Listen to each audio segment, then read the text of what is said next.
Hey guys, yung topic natin ngayon is kung paano magbabayad sa SSS saka sa PhilHealth ng contributions natin.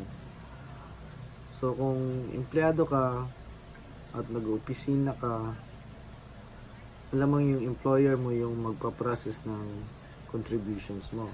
Pero kung isa kang OFW or isa kang voluntary member, ikaw mismo yung pupunta sa mga payment center like Bayad Center, sa mga malls, sa Robinson or sa SM. So, ikaw na mismo yung mag-fill up ng mga details mo doon, account number mo, para magbayad. So, yung nangyari kahapon, pumunta ako doon sa SM, nagbayad ulit ako ng contributions ko for 12 months. So, yun yung ginagawa ko lagi pag taon-taon para hindi na ako ma-hassle pa na bumalik-balik per quarter na bayaran. Pero kahapon nagtaka ako kasi dati kasi pag nagbabayad ako ng contributions ko sa Bayad Center, pinifill up ko lang yung details ko at saka yung account number. Pero kahapon nagtaka ako bakit ayaw tanggapin sa SM kasi wala daw payment reference number. So, buti na lang may data ako at saka tinignan ko sa SSS website.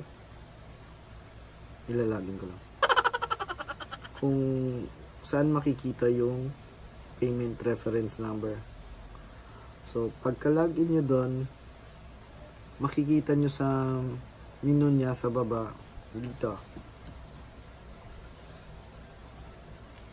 May nakalagay dyan na home, members profile, e-services, saka payment reference number. So, pag clinic nyo tong payment reference number or yung PRN nya, papakita niya sa inyo yung details ng babayaran nyo, kung anong quarter ba. Pero sa ngayon kasi nabayaran ko na, so wala nang lumabas kung ano pa yung details.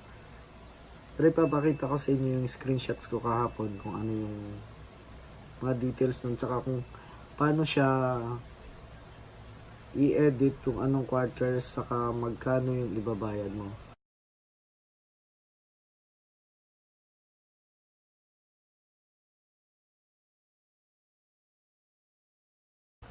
Pagdating naman sa PhilHealth, ganun pa rin.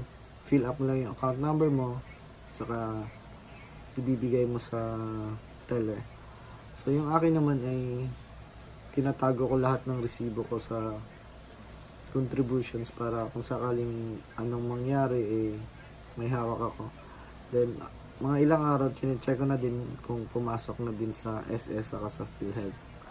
So, dapat guys, nakapag-register na kayo sa PhilHealth saka sa SS na online para pwede nyo i-check from time to time yung contributions nyo kung okay naman, saka kung pumapasok yung mga binayad nyo doon, para sigurado kayo na hindi masasayang yung perang pinambayad nyo o yung sa mga binayad ng employer sa inyo. So, ganun na lang guys. Kung may mga tanong kayo, comment lang sa baba, saka kung pwedeng i-like at mag-subscribe na rin kayo sa channel ko. Salamat, hanggang sa muli.